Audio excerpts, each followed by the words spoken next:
Well, tonight or this afternoon, wherever it is and whatever time it is for you, we're going to speak on a most incredible subject, the intimacy of love. Because love, in essence, is a face-to-face meeting between two individuals. And it is love in its absolute and wonderful sense when we look at each other in terms of everything we see, not just the potential, but everything that we realize that person can be.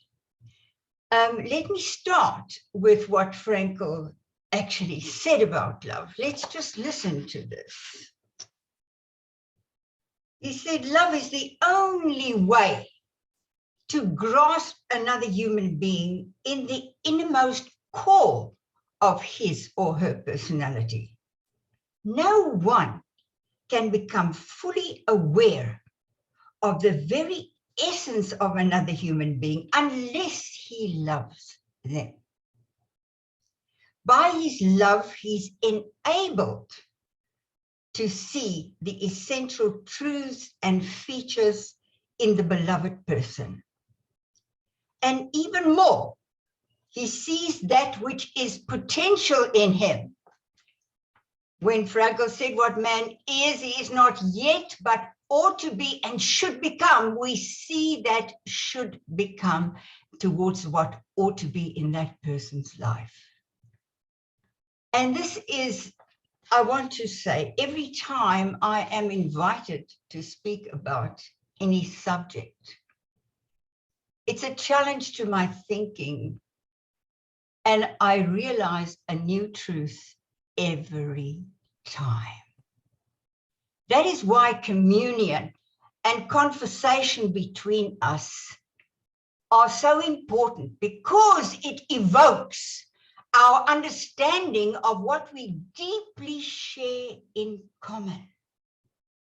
And the truths of logotherapy, which are truths that are actually the truths of meaningful living, emerges more strongly in this interaction with one another. And I want to share my experience through my life. And I want to do of this fundamental outreach towards what Frankl says is the unconditional meaningfulness of my life and of your life, and which in no way we can do logotherapy if we are not keenly aware of the potential in another person. If we can't see all that they can be. And it's like our eyes need to lose their screens. Like Frankl said, love is not blind. Love opens our eyes. And what is more, it opens us to such a wonderful experience of life, a new look at life.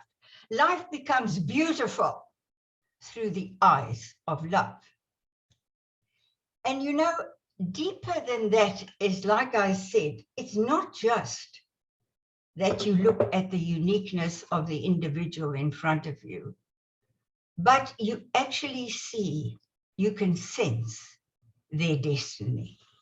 Like Frankl said about the meaning of love in Doctor and the Soul.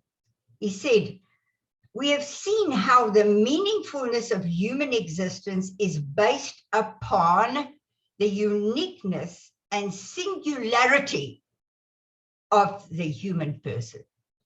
All of life's meaningfulness can only be experienced through love. And therefore, you know, I've been asked by Nino to tell the story, the love story of my life, after she saw a posting by Pan of the 51st anniversary of the marriage of my husband and myself.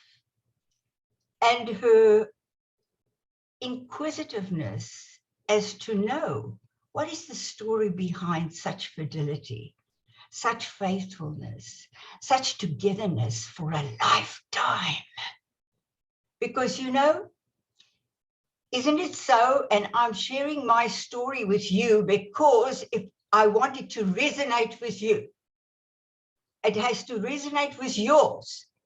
And you will recognize features in your own life that I will be sharing about my own.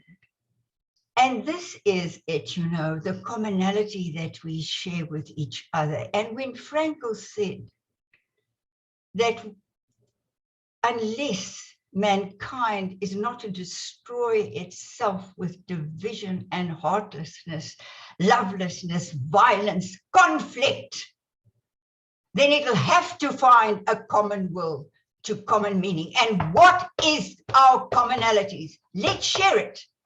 Because I want to say to you categorically, if you discover it, you discover the essence of love.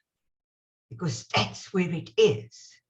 You know, Frankl spoke about that the 10 Commandments doesn't seem to have such sway anymore, but we have to listen to the 10,000 commandments that come to us every day. But I want to say this, and he would be in full agreement with me, that the first tablet of the law given to us is appreciate the life that you have been given, as unique, as singular, as precious.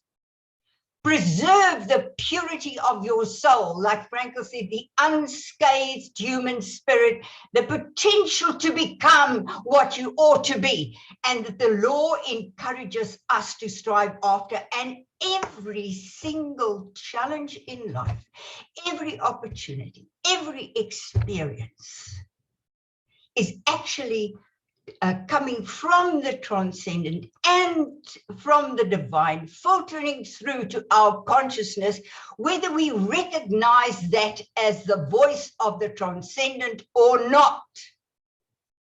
But it is of a truth that God is love, and that he loves unconditionally, and that we are created in his image to do what? To say yes to life, in appreciating it, in preserving it, into following its cues, into giving our all in commitment to what? To a service, a service to one another. Because we also have to say in the second tablet, a no, an absolute no to what divides us, to what hurts, to what slanders, to what envies, to what rapes, what kills and what murders. We have to say no to that which destroys life.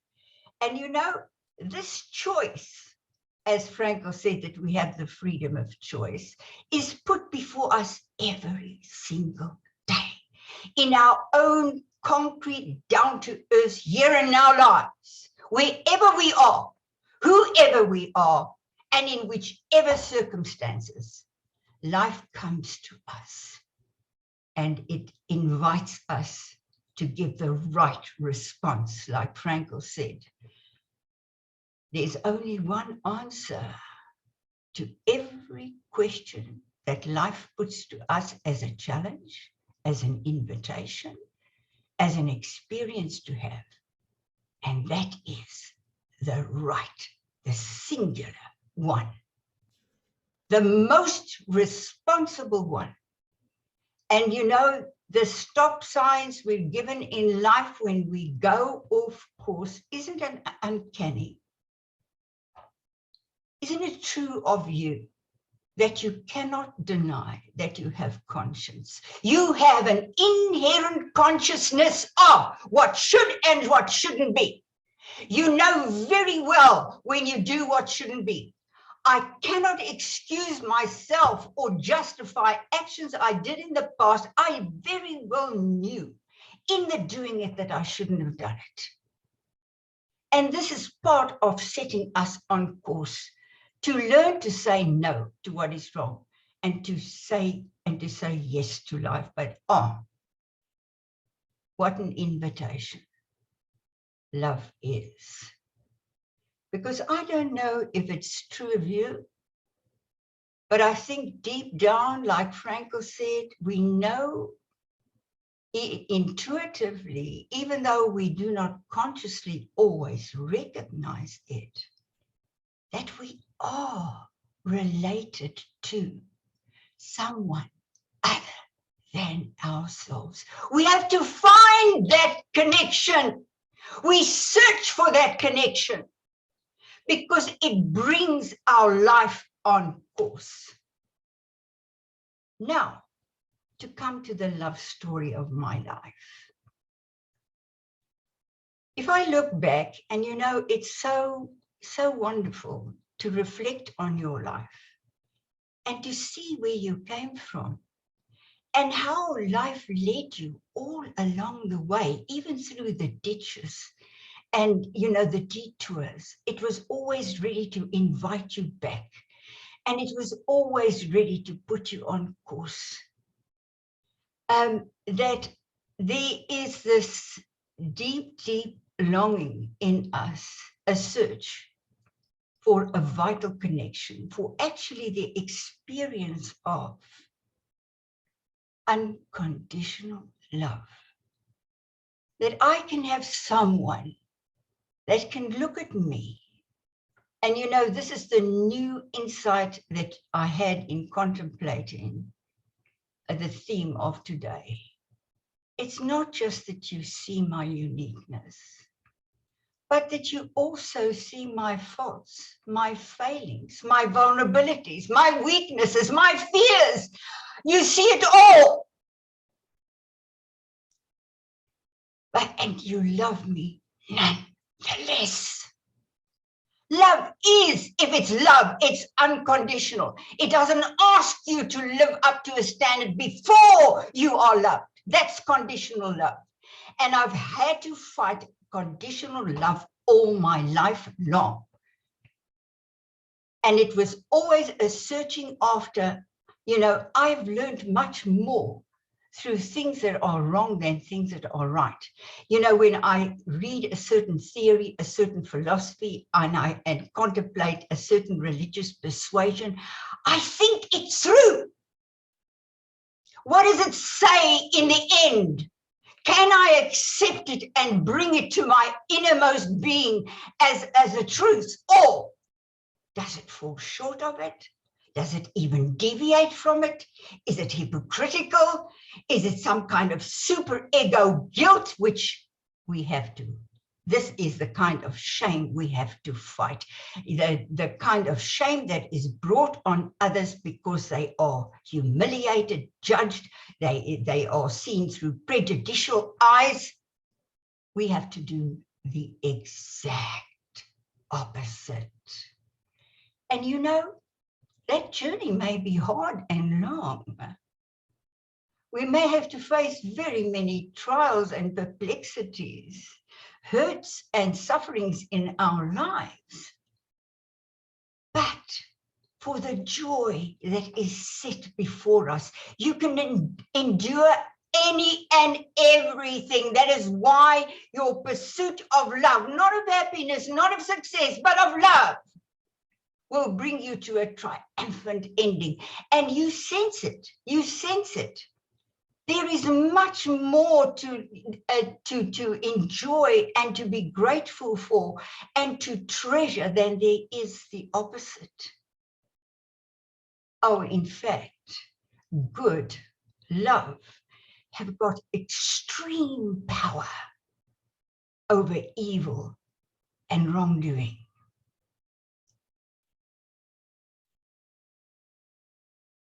I want to read a little song sung by Ella Fitzgerald, which in my teenage years, you know, I was searching for the kind of love that would satisfy me in a very deeply personal sense. And you know, that's the song, Someone someone to watch over me.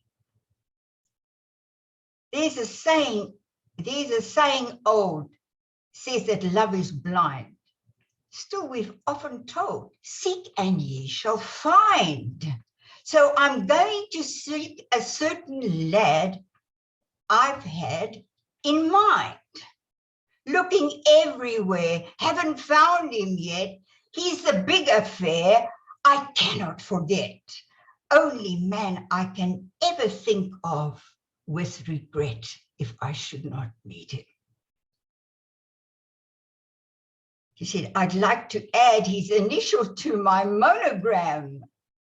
Tell me, where is the shepherd for this lost lamb? There's a somebody I'm longing to see. I hope that he turns out to be someone to watch over me. You know, there's such a lovely saying in the Song of Solomon where it says, don't awaken love before it's time. Don't. And in our search for love, we can so often make the mistake to settle for and try and make love happen. And I went through a failed marriage, a sweetheart romance that I had, the pressure of this precious man for us to marry when I felt, you know, it's not quite right. And where Frankel said, it's not always a question to choose between black and white. There may be good options, but is it the right option? You know, when after 2 years, I was so restless in that marriage and I asked for a divorce. I know I've hurt him, but I said, you must understand, I have not found the man that is to be an ordained part of my life. What does it mean to get to meet your Bashir, your destined partner? It means that you can have the coupling that will lead you onto your destiny, your peculiar and unique calling in life. And you know, however heartbroken he was, he understood that. And he gave me the divorce I asked for. Because I said to him, you deserve somebody that really is meant for you.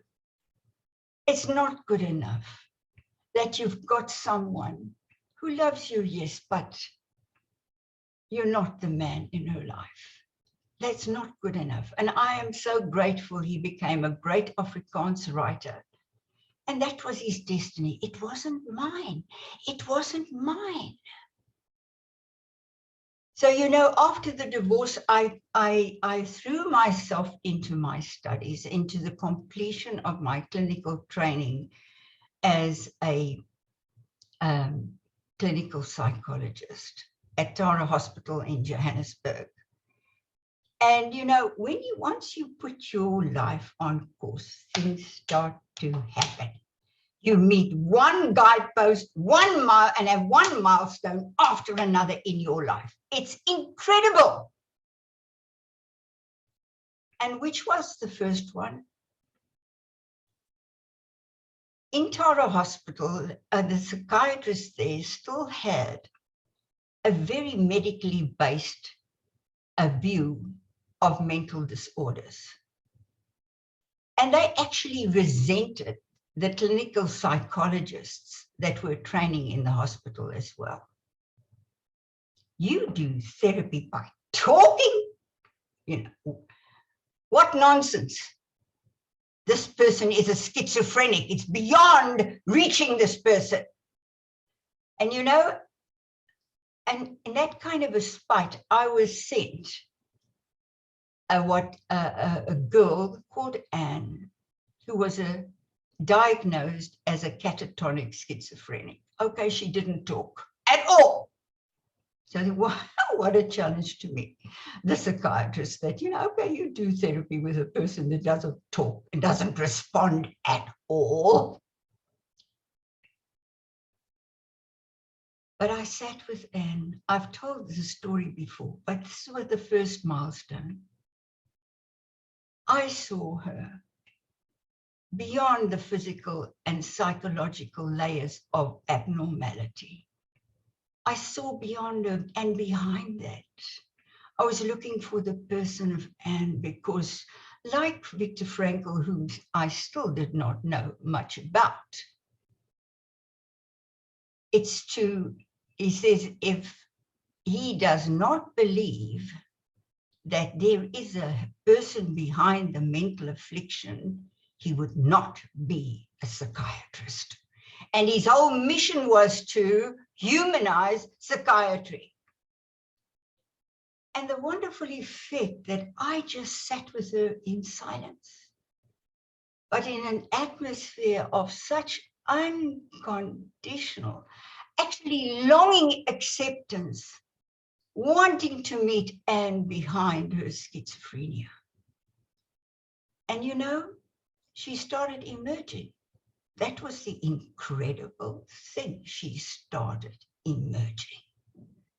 She started looking up furtively into my eyes. And she wanted to come to me. I could see there was a need to be with me. And that when she left, she felt better. In fact, so well did Anne become that, as the custom was in the hospital, patients are sent home on occasions. And she was sent home to her very dysfunctional family. And especially the mother, that actually kept her sick in order to feel in a kind of dominant way healthy.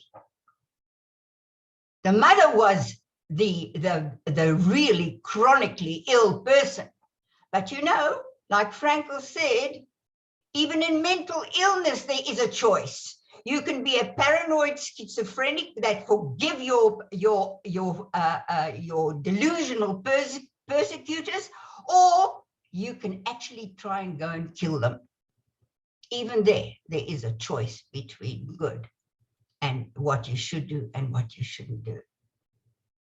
And the mother's choice was certainly in the direction of what she shouldn't do. And that particular day, when the mother was preparing a tea for her guests, and she always had Anne sit in the corner, Anne got up, took the tablecloth and ripped it off the table with the china splattering all over the place, saying, "No!" You know, it reminded me of and please, you must see this. You must see that actually our mission is to clearly say yes to what should be and no to what should not be. And it is a journey of overcoming what is wrong with what is good.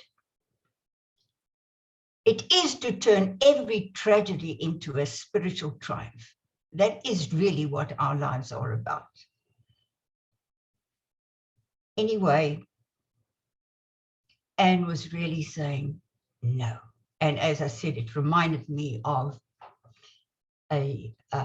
one of my students who had therapy with a very abused girl who was actually given out by her mother for child prostitution. And he worked in the courts. He was a forensic psychologist. And he had to prepare her for the trial of the mother that was brought to book by the law when they found out about this abuse. And he took her and he said, you know, we are going to go in a helicopter way above, you know, eliciting her self-transcendent spirit to lift her above the horror that her life had been up to that point.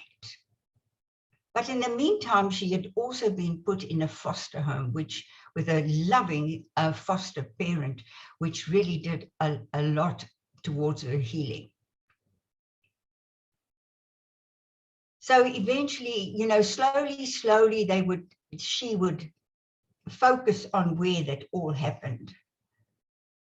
And actually, I must move on quickly, because what really happened as a theme in my life was a desire to go into the depths of where the original hurt is and to meet my client there.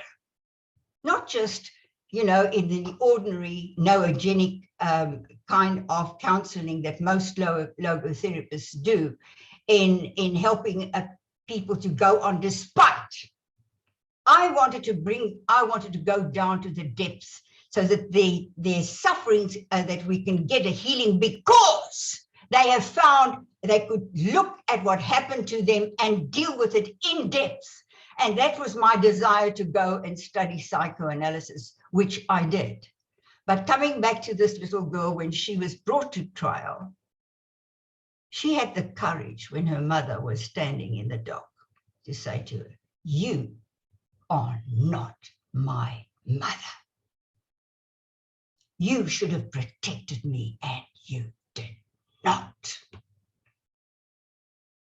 Wow, what courage. Anyway, as I said, I went on. I won a bursary to go and study at the Tavistock, the famous clinic for psychoanalysis.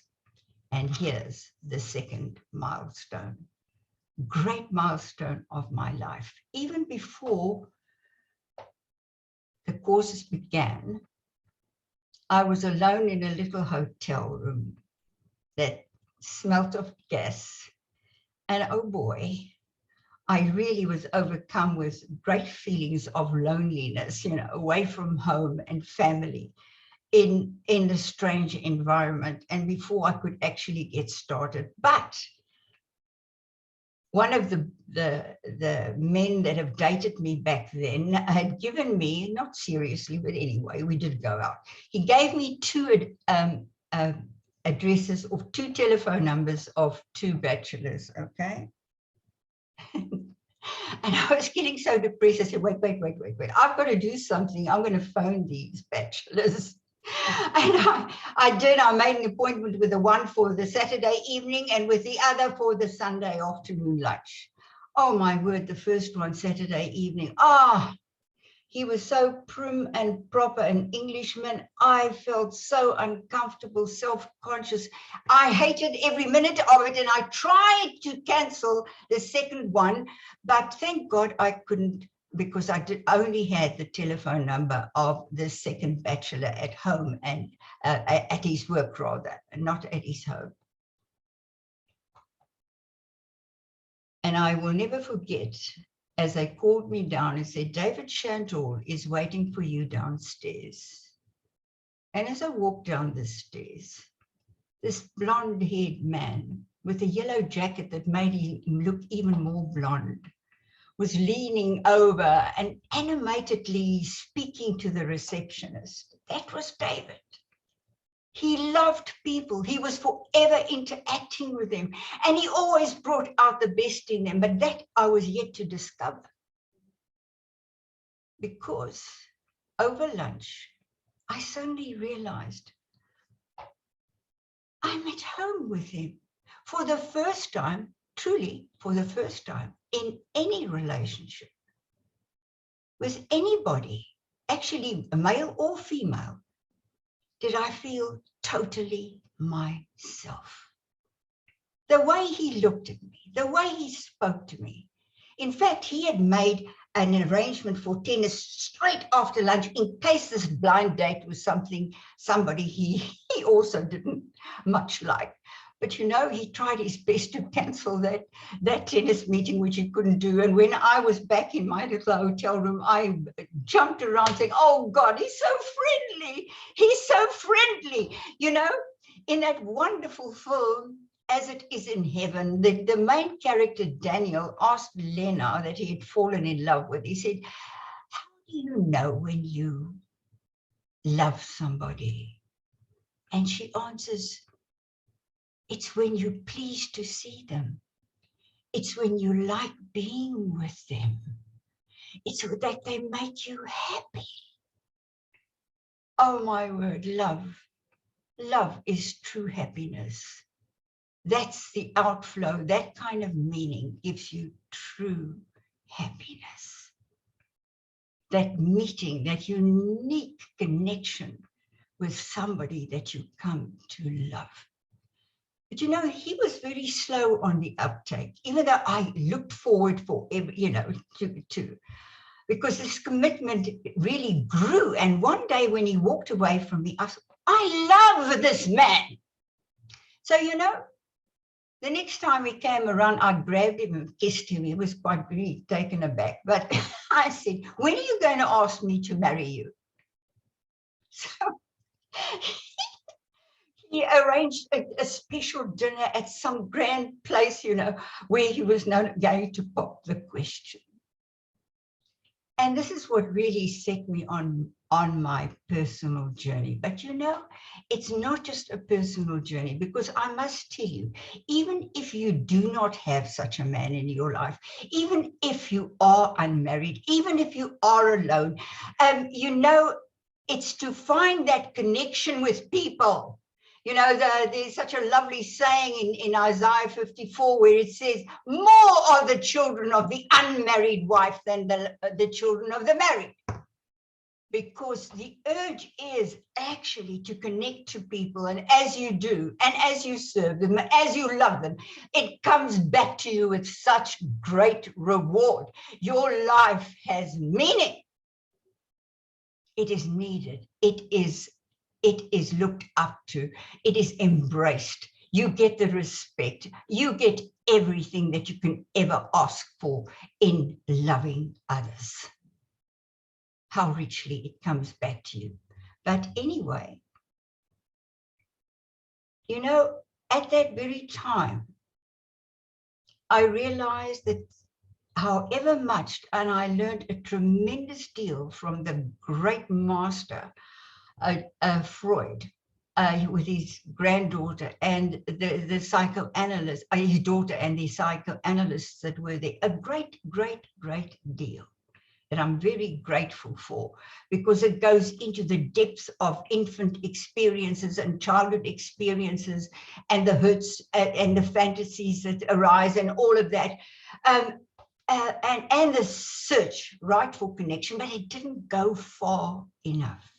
Because part of it was a personal analysis and going back and back and back. I thought, wait. Life comes to us from the future in everyday opportunities. And so focused on my past, I'm missing out on what I should be enjoying now. It was then that I remembered how our philosophy professor, who was a great follower of Viktor Frankl, used to always challenge me because of my psychoanalytic training, you know, challenged me as to how far that really went. And so it is that I established where I could find Viktor Frankl. He was teaching in German in Vienna, but I nonetheless wrote to him asking him if I could come and study with him. And that was the third great milestone in my life, because why? After I sent the letter, I thought, Teria, you're crazy. You can't speak German. And that's exactly what he wrote back to me. You cannot come and study with me because you're not proficient in German. But here we are. You reach out to life and life will come and meet you. He said, I invite you to my first Logotherapy training center in America where I will be teaching in English. Oh, wow. And of course I went. Of course I went. And there, actually, the greatest turning point in my life happened.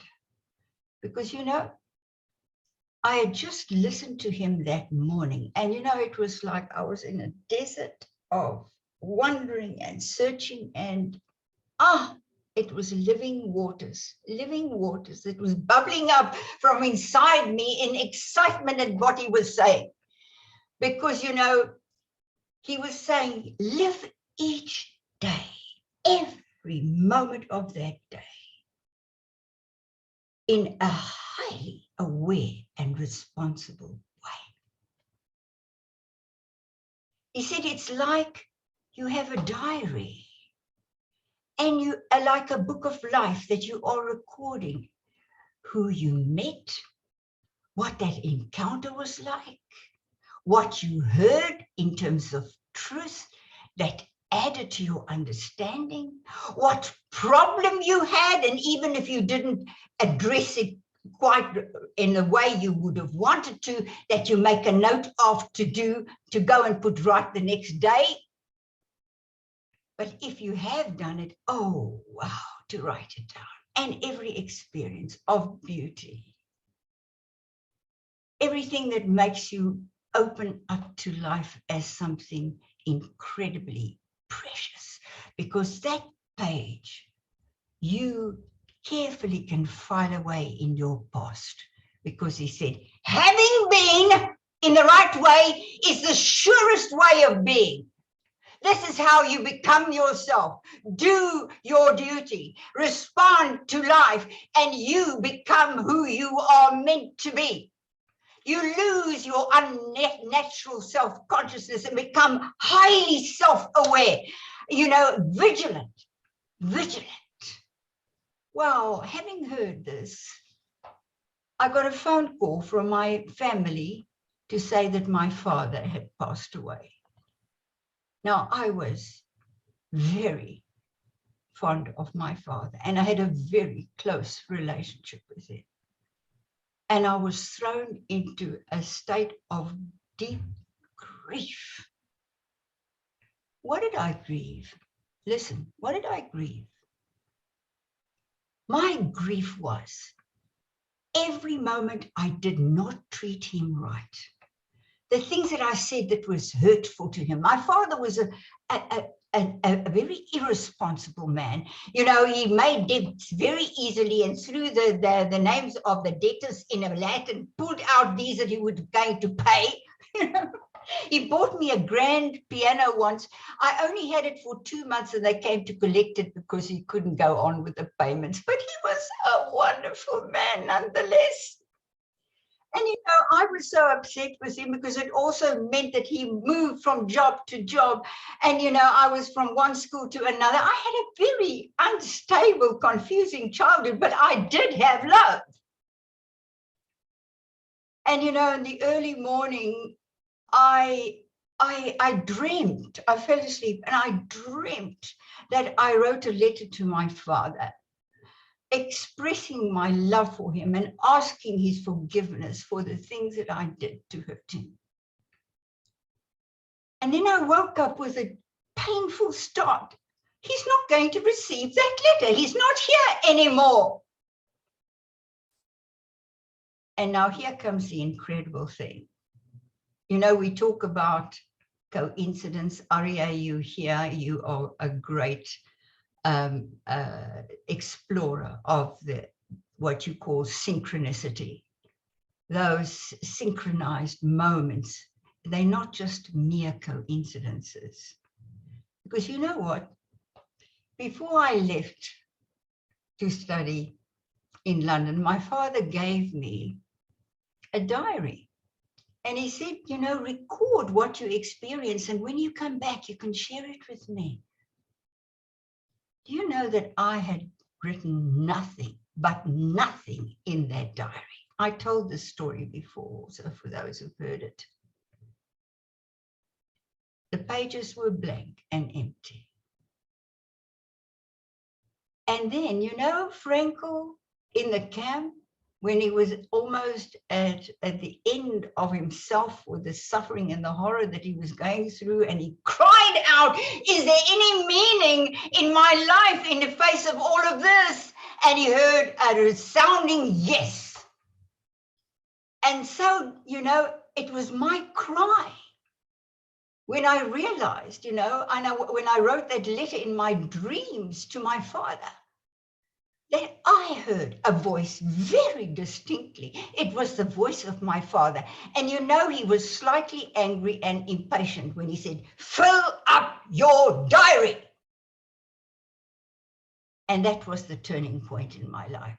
I had already been set on a personal course in finding the love of my life.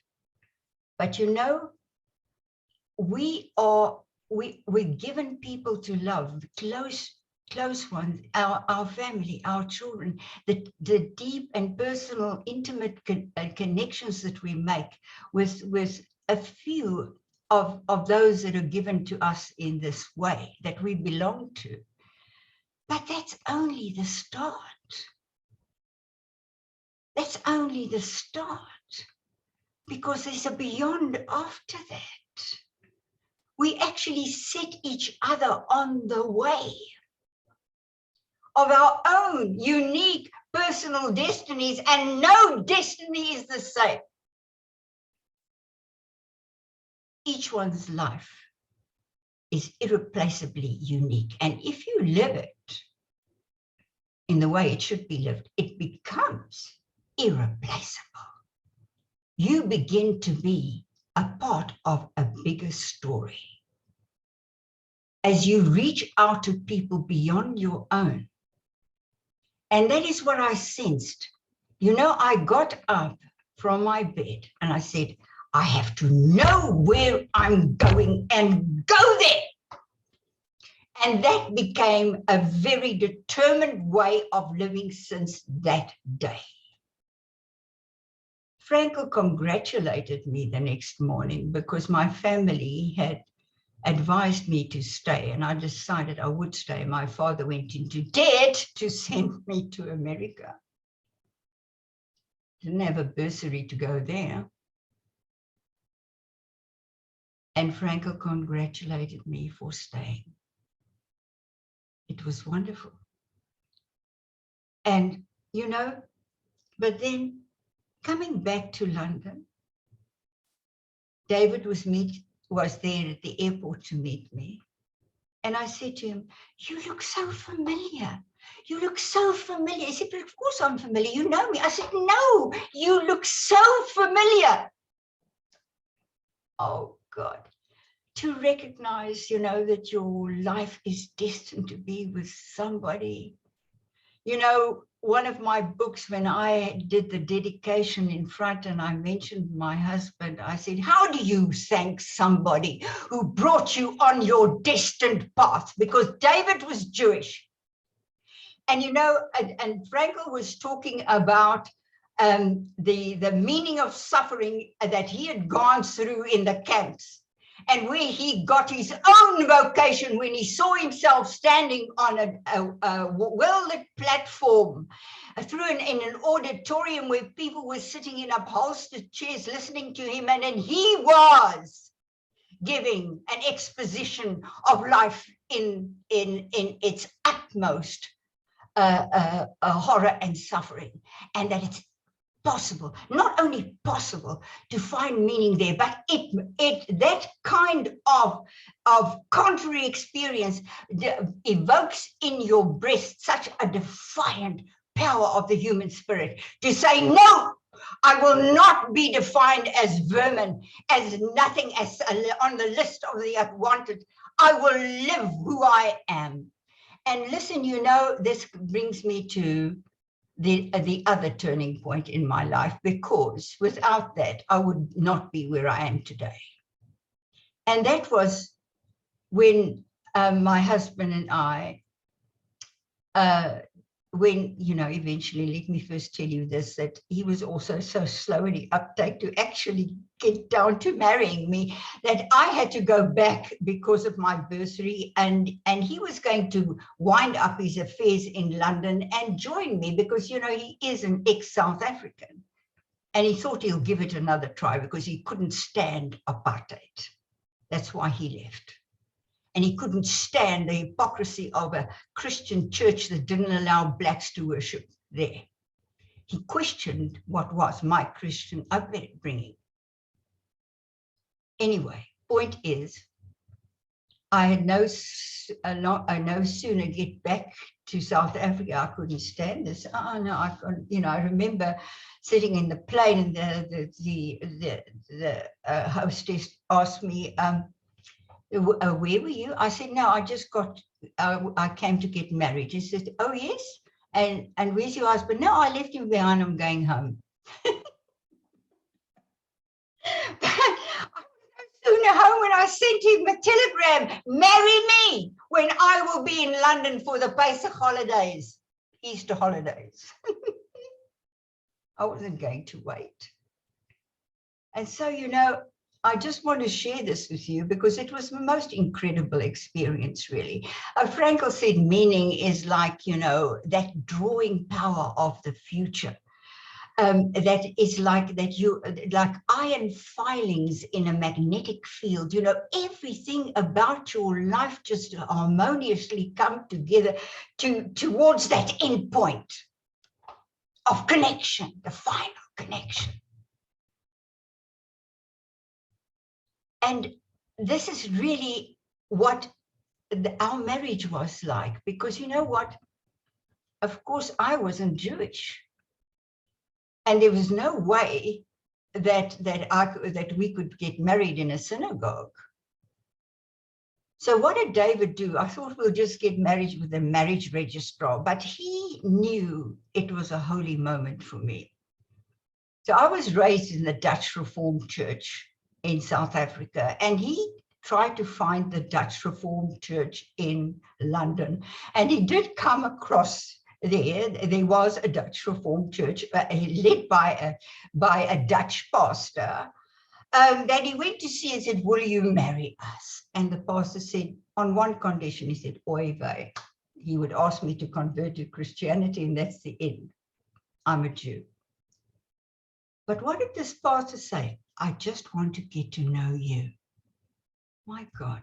It turned out that this Dutch pastor, that his family, his mother and father, hid Jewish children in their home during the Holocaust. What a man to marry us.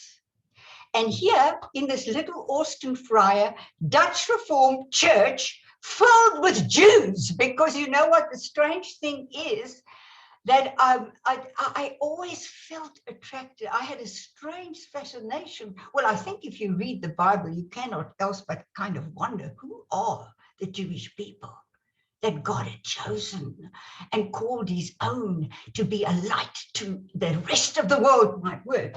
Wow, wow, wow, wow. There's something very special about being Jewish. Great, but it's actually a demonstration of a story we all should have. We're called to have a mission of responsibility to the rest of the world. We're not chosen because we're special. I remember at the wedding of my daughter and when my two brothers attended, and they were, and that by that time I was Jewish, and she married under a chuppah, that my one brother was weeping. And the other one came and said to David, "Now I know why God chose you." David said, "Why?" He said, "Because you're so wonderful."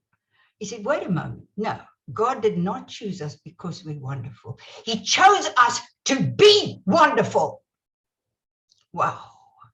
Anyway, coming back to this little church, you know what? When David and I decided to get married, he said, "What about our children?" And I said to him, "If love doesn't overcome all boundaries, we must stop right now." I was still, I was so ignorant at the time, but that's what I said. But what did the Dominee preach on 1 Corinthians 13 in the New Testament? Love suffers long and is kind. Love does not envy. Love does not parade itself, is not puffed up, does not behave rudely, does not seek its own, is not provoked, but then thinks no evil. But it does not rejoice in iniquity, but it rejoices in the truth. It bears all things, believes all things, hopes all things, endures all things. Love never fails. That's what he was preaching. And it ends, and he said, now we see in a mirror dimly. We don't quite understand, do we? Did I understand? No. But one day, face to face. Now we know in part, but then we shall know also as we are known. We are unconditionally loved, and unconditional worth has been invested in each one of us to find our lives a precious gift. Just like the death of my father made me realize, listen, Teria, you better get going. And like Frankel said, use the passing time and use it well. But like I said, the other experience I needed to have was when David came back to South Africa. And by the way, when he came back, I just played this very famous love story song to him. And just the lyrics of it is so beautiful. I said, where do I begin to tell the story of how great a love can be? The sweet love story that is older than the sea. The simple truth about the love you gave to me. Where do I start? You know, but we got going and we joined the Sharit HaPleita, the Holocaust survivors meeting in Johannesburg, because one thing that deeply touched me and actually steadied me on my Jewish road was that I was fascinated by Frankel and other survivors that could survive with such triumph, that he says you could raise to the level of a saint or descend to the level of a swine. The choice is yours. But he said the best of us did not survive. Those were the ones that gave their last pieces of bread to the others starving that needed it more than they did, and that went into the gas chambers upright with a prayer on their lips. The best did not survive. But that was survivor responsibility when Frankel sank on his knees after liberation, and he said, I cried to the Lord from my narrow prison, and he answered me in the freedom of space. And that was it. When he said, if you have suffered that much, it must mean that your life there is something waiting for you. Not survivor guilt, but survivor responsibility. I was fascinated. Okay, that's why we joined this organization. And the first night there was this little redhead Jewess. And she came up to me. She said, we were getting afterwards talking with some of them. And they were very obviously interested in me because I certainly didn't look Jewish. But she said, you know, Hitler could turn us into a heap of dead bodies. Yes, he could do that, but he could not get at us. I was fascinated. And that was the beginning of my doctorate. I said, I'll never do a doctorate just to get a piece of paper on the wall. I will only do it if it's given to me as a life task. And there it was. Because she was the one, when I recorded her story, also said that in the camps, that, you know, it was the kind of paradoxical intention in the greatest courageous way when she said in her mind, she actually said, first of all, that, you know, because of the horror of the indecency, like the Frankel said, there are only two races in the world, the race of the decent and the race of the indecent, and we are to join the race of the decent to overcome the race of the indecent. We have to triumph over what is wrong. And to see that they rose to such heights, because, you know, she said, I never ever thought so clearly, so high, emotionally and intellectually than then, in pain and degradation and in hunger. And she said, so great, you know, did she transcend the situation in her mind when she heard Beethoven's music and heard the poetry and the prose of writers that she loved, that she said in her mind to these Gestapo Nazis, come and get me. Come. You've got the gun, but you are the nothing. You cannot touch who I am. She said the whole effort in the camps was to break the Jewish spirit, to make them grovel and beg for their life. And she said that with that defiant no that arose in their breasts. And she illustrated it when she in the Kovno ghetto, because she didn't look Jewish. They chose her for underground work, and she was caught and brought to the Gestapo headquarters, where this man, after 3 days of locking her up, and where she refused to eat anything and was in communion with her parents, that he called her. And she said she stood as upright as she could before him. And he said to him, don't you know I've got the power over life and death? Why don't you bend down, kiss my boots, and beg for your life? And she said, as in a calm and a most clear and resolute voice as she was able to muster, yes, whether I live or die is your decision, but that I don't bend down and kiss your boots is mine. And you know, so rattled was this man, filled with such hubris and pride, and that you know, the will to power always seeks out the weak and the vulnerable, and it hates the righteous.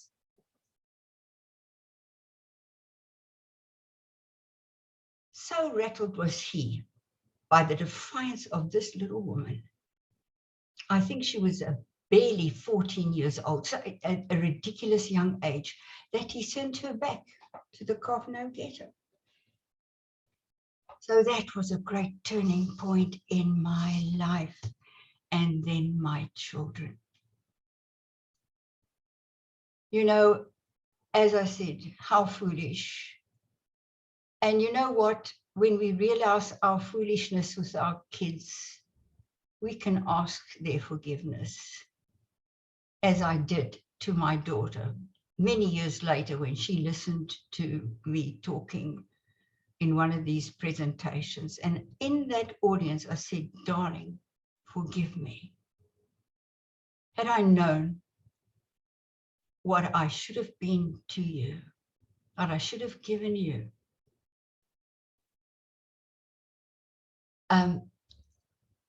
but I didn't know. And I wish I knew then what I know now. And what I didn't know then afterwards was, it was very, very risky of me to put my children, you know, leaving the situation of my being not a Jewess with my Jewish husband, that I put the children in Jewish day schools, Jewish nursery school and Jewish day schools, because I wanted them to treasure their father's heritage. I thought of myself as a righteous Gentile, and quite frankly, I thought that, you know, who am I to become Jewish, you know, come in, slip in through the back door. I'd rather just serve and love, which I did, you know, at great cost, through when I was still in the church, that I had the boldness to stand up against anti-Semitic doctrines. In fact, I brought a lot of censure on, you know, I was censored, and I wasn't allowed to teach like I did in my home. about the Jewishness of the scriptures and our obligation to love and to revere and to protect the Jew who is chosen to be a light to us, that we do have to take hold of the slip of a Jew, like it says in Zechariah, and say, we have heard that God is with you and we're going with you. But you know what? When it came time to Millie's bat mitzvah, she was not allowed to have one because she wasn't Jewish, and it very, very deeply pained her. And she suffered as a result of that, feeling she wasn't good enough, that she was an outsider, when love is so all-inclusive. But you know, so great was her distress that I had started attending the synagogue along with my husband, and I went to the rabbi. I said, look, you must understand, I'm not Jewish, but this is who I am. And he said, you're very welcome, and know that if I preach against intermarriage, I'm not talking about you. But when I shared Millie's distress with him, he said, listen, I'll make an appointment at the Beth Din, that is the Jewish authorities, religious authorities, and maybe they'll give you permission that Millie can become Jewish if you just, follow the main commandments of keeping the Sabbath and eating kosher. But so I went, and who did I meet? A rabbi, his name is Rabbi Ganendi, that, I came with all the things about Millie, and he shoved it aside. He was questioning and questioning and questioning me. He didn't give a single question to David, my husband, that was sitting there, or didn't ask me about Millie, or Samuel, my son, that was also already born and was at a pre-bar mitzvah stage. And he said to me, Mrs. Shantall, what's preventing you from becoming Jewish? I said, what? What? But the penny dropped. It was a ruse. My husband always wanted to come back to Israel. He wanted to settle there, and because he had a great turnaround in his life as well. And he always called me his Ruth, but then I really read what Ruth said, and I said that to him. When Naomi said to Ruth, like she did to Orpah, turn back to your own family, your own kid. She said, don't urge me to leave you. Don't make me turn back from following you. Wherever you go, I will go. And wherever you stay, I will stay. Your people will be my people, and your God, my God. Wherever you die, there I will be buried. May the Lord strike me down if anything but death separates you from me. And Millie was actually instrumental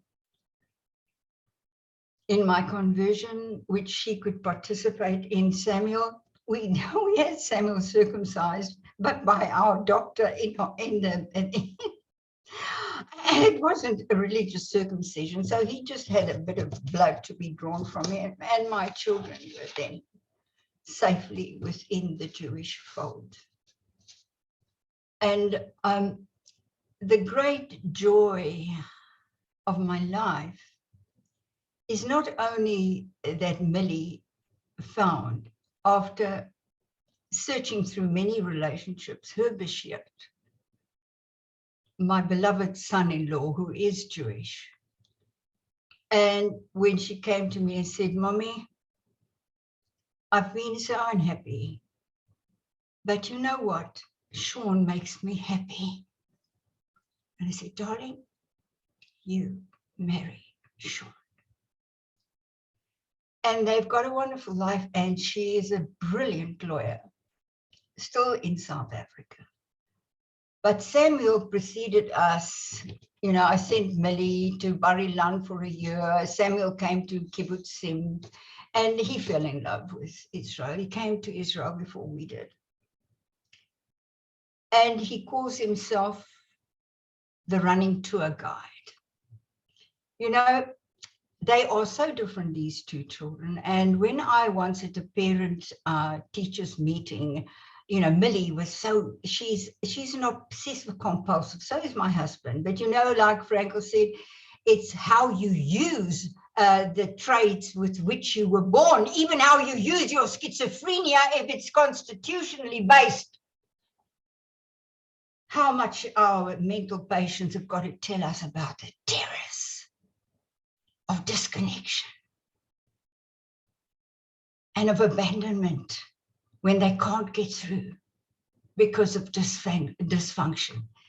And, you know, and Millie had turned her obsessiveness, her perfectionism, in being so studious. She was always at the top of her class, you know, and I once had foolishly asked her, darling, did you, Ilan was the other boy in her class that sometimes outdid her, and then she was second and he was first. I said, who came first, you or Ilan? And she looked at me in shock. She said, Ma, I don't compete with anybody. I'm doing this for myself.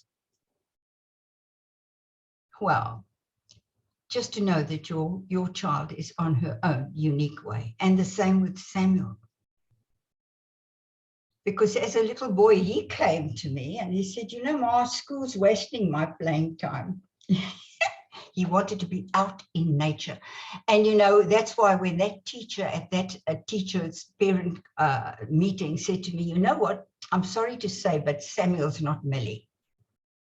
I looked at her, I said, what? Of course he's not Millie. And don't you dare compare them. And so Samuel became a nature conservationist. And he is a tour guide in Israel today. And we have 5 grandchildren, and it's such a blessing to see your family on the way, and the deepest bonds. Oh yes, is family. Because, you know, that's where society starts. If there's foibles, if there are conflicts or tensions, it's our duty, you know. I mean, Millie went through deep waters, but I said to you, I'll never leave you. And this is what I say to clients that have a difficult time. I will never give up on you. Never. And that is what sees us through, that kind of love that is unconditional and will not give up on anybody. That is divine love. That is divine love. And it's so wonderful that now at 80, what am I? I always have to look at the Jewish year.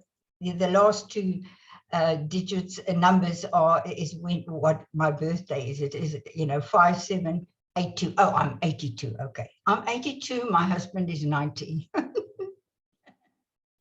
No, and I'm a Teria. This is where I end. Frankel said, "Listen, we're only fully ourselves on the last day of our lives. We may be only halfway on our journey of dreams, but we should be able to say, like that sculptress Helen Martins, if you ever saw her story, when she said, I have overcome darkness. That's it.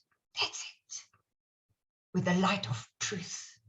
You know, the path of the righteous is as a shining light that grows brighter and brighter until the coming day. That's it. That's the triumph of the human spirit that will turn everything around and make it serve you. Suffering serves us, our hurts. And this is the wonderful thing. I'm looking at Pan, that know what it's like to have been abused as a child, but she has a skill of knowledge in the area of abuse that has become her mission. And this is why, you know, my passion is to do logotherapy all the way down right to the beginning. And to have a true transformation of not that you're going along with your hurts despite it, but that you've looked those hurts in the eye and you've turned them round. And then you make that abuse serve you in not abusing anybody else. And here is the yardstick. Truly, love your neighbor as yourself. In that, all the law is fulfilled. Okay, thank you very much. I'm going to leave you. Bye. We'll have our conversations afterwards. Thank you, Nina. Thank you very much, Dr. Shantall. It was very interesting, very touching, very inspiring presentation. And thank you for sharing your so personal story with us. Right. It's very important. Thank you. My pleasure. And I think we'll have to call it a night, okay? Right. Thank you.